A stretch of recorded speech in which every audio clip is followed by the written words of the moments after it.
അജിയോ ഒരു വെറൈറ്റി മുതൽ വന്നിട്ടുണ്ടാവും. നമുക്ക് പാട്ട് പാടാനൊന്നും അറിയില്ല, അതുകൊണ്ട് ചെറിയ തോതിൽ ഹലോമിൽ ഒതുക്കിയിട്ടുണ്ട്. നിങ്ങൾക്ക് വീട്ടില് നമ്മളെ കിഡ്സിനൊക്കെ പാട്ട് പാടുന്ന ഇതിലുള്ള മക്കൾക്കൊക്കെ കൊടുക്കാൻ പറ്റിയ, മക്കൾ അടിപൊളിയായിട്ട് ഹാപ്പി ആവുന്ന ഒരു മുതലിട്ടാ കിട്ടുന്നുണ്ട്. അജിയോ കണ്ടിട്ട് സാധനം എന്താ മനസ്സിലായ എനിക്ക്? റോബോട്ട് കണ്ടു കഴിഞ്ഞാൽ റോബോട്ട് അല്ല, ഒരുപാട് സ്പെക്ക് ഉണ്ട് കേട്ടോ. നല്ല കിട്ടില്ല സൗണ്ട് ക്വാളിറ്റി കേട്ടോ, സൗണ്ട് ക്വാളിറ്റി കിട്ടുന്നുണ്ടാ.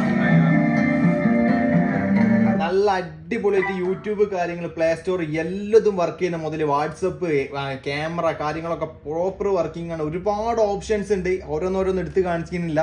നിങ്ങൾക്ക് ഒരു നിലയ്ക്ക് നഷ്ടമല്ല. ചെറിയ പ്രൈസിനാണ് മച്ചന്മാരെ കൊടുക്കണേ. സ്മാർട്ട് ബഡി എന്ന ബ്രാൻഡിനാണ് 1 year വാറന്റി, 16 GB റാം വരുന്ന, 5000 mAh ബാറ്ററി വരുന്ന നല്ല കിഡില്ലം ഒരു എന്താണ് പറയാ, ടാബ് എന്നും പറയാൻ വയ്യ, എന്താ പറയാ ഒരു ടോയ് എന്ന് പറയാൻ വയ്യ. ഒരുപാട് ഓപ്ഷൻസ് ഉള്ള നല്ലൊരു കിഡില്ലം മുതലാണ്. ചെറിയ വെയിറ്റേ ഉള്ളൂ.